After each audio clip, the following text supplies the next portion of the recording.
maybe it's just me, but has anyone else noticed that the calendar that the so-called government makes us use is bogus? Let me give you an example. I was down to the liquor store the other day to buy me some Diet Pepsi. Don't start with me. And anyway, the little government sign they had there said that anyone born in as early as 1994 was eligible to drink. I don't know, maybe it's just me.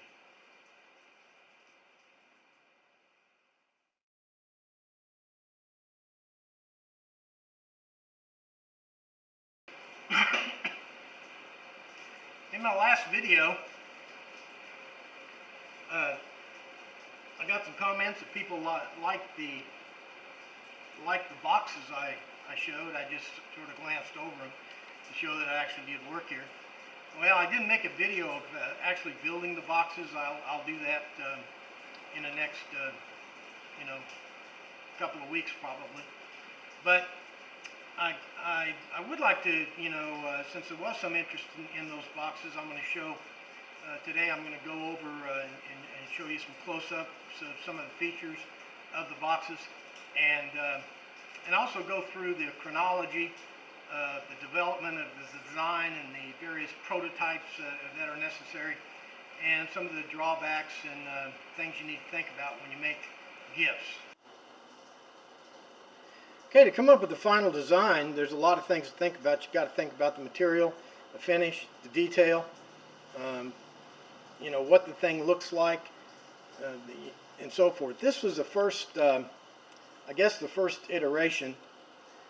It's a fairly large box. I don't know if you can get a view on how big it is. But some drawbacks on this one is it had a plywood top. I put a plywood top on it because top and bottom to keep the weight down, and primarily because the sides were 3/4 of an inch, and so since the box is so large, I didn't want to, I was trying to save on weight. But that's not gift quality if it's got plywood and stuff like that. You want to, you want it to be nice. And also, I made it out of poplar, and it's kind of blotchy. And I didn't even, you can see in here, I didn't even sand that down. I could tell that it wasn't going to work. Also, I just put lap joints on the end. I don't know if you can see those, but just lap joints where I put a little dado in there and overlapped it. And another feature I didn't like, hope you can see it on the camera, but the nail holes are filled, but it's still got brads in it. And you don't want to have on a gift quality box, you don't want to have nails showing. So the next idea I came up with, this one was too big, so I came up with this one. I put box joints on the edges here, which I kind of liked, but the finish was still kind of blotchy, and it was made out of poplar also. Here I mixed the wood up to give it a, I think this is oak, and then this is poplar, the 3 pieces of poplar, and I laminated them together, or stuck them together. And there, and then I had to make some hardware decisions. I put these little keepers on there. This one turns out it was too small. The poplar didn't work. I eliminated the nails from the ends, but it still had, even though you can't see them, it still had nail holes, brad holes on the top. So I rejected this one for those reasons. So the next idea was to come up with the size and I came up with this design here. This one is this turns out to be the size that I ended up going with, but it still has nail holes or brad holes. I put like 3 brads down through here. Well, you can't hardly see them, except for a gift you want it to be perfect and you don't want anybody to see those. And I went with the lap joint instead of the box joint, and it's still made out of poplar, so it just didn't work, so I rejected that. Next iteration was the same size, but I tried to eliminate the nail holes, and I think I did in this version, and I tried to fix up the finish a little bit, but the finish still looks kind of blotchy, and poplar is just not real good. So I like the size. Here I went with internal hinges, and I got the little lever to hold the thing up. Kind of satisfied with it, but I thought I needed to eliminate all the nails. I need to put box joints in here, and I need to switch to oak so that I get a better finish and so forth. Another feature I tried here was putting felt down in the bottom. So this is next iteration, same size, but now it has the perfect detail, no nails, perfect box joints all the way around. Finish is perfect, and I keep saying perfect because, and then on the some more detail on the top, you'll notice, I hope,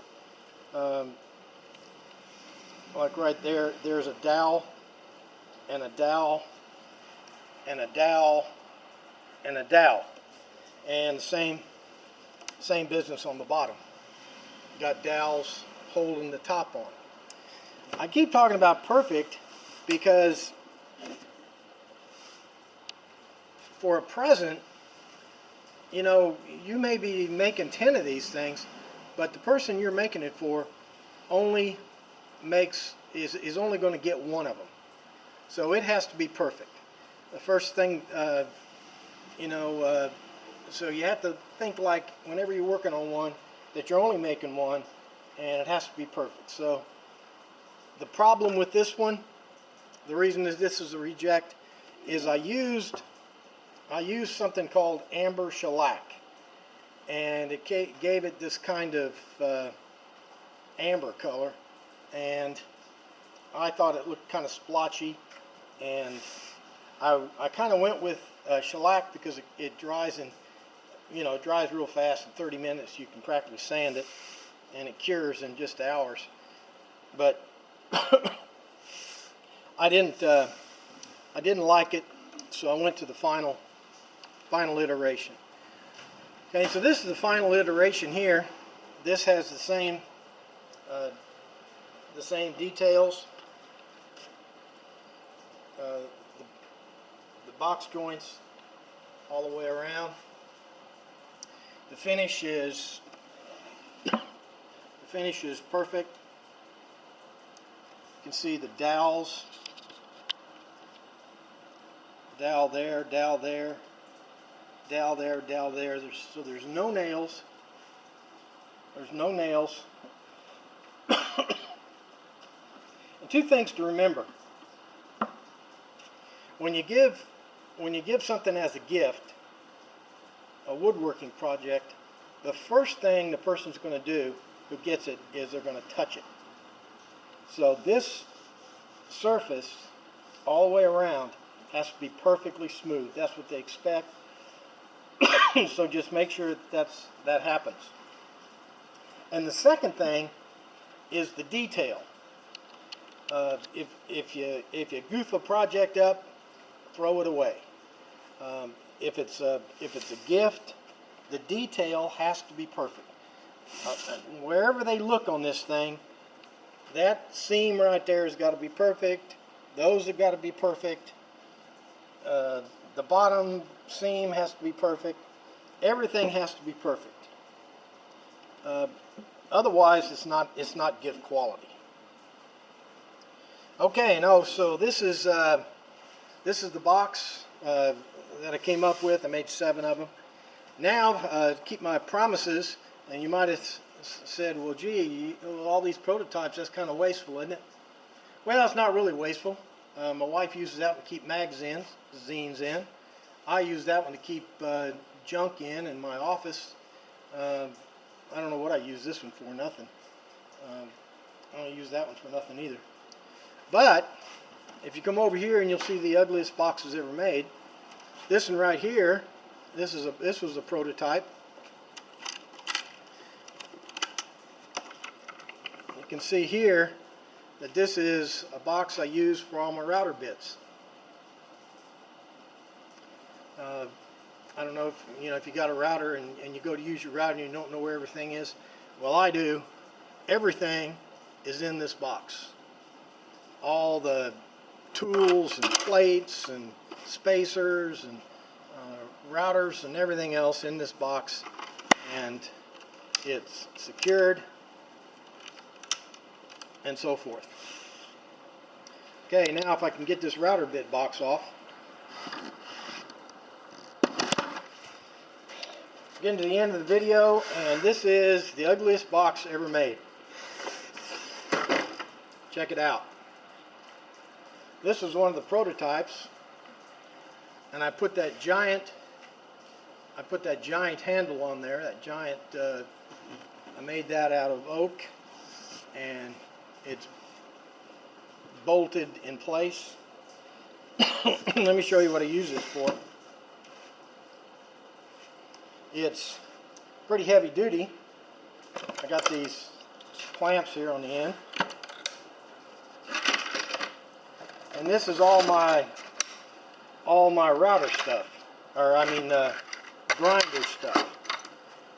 Wrenches, the little auger thing, all the different things. So whenever I need to, whenever I need anything for my grinders, I know exactly where to get it. And I own the ugliest box in the world. Alright, so that's it, and thanks for watching, and see you later.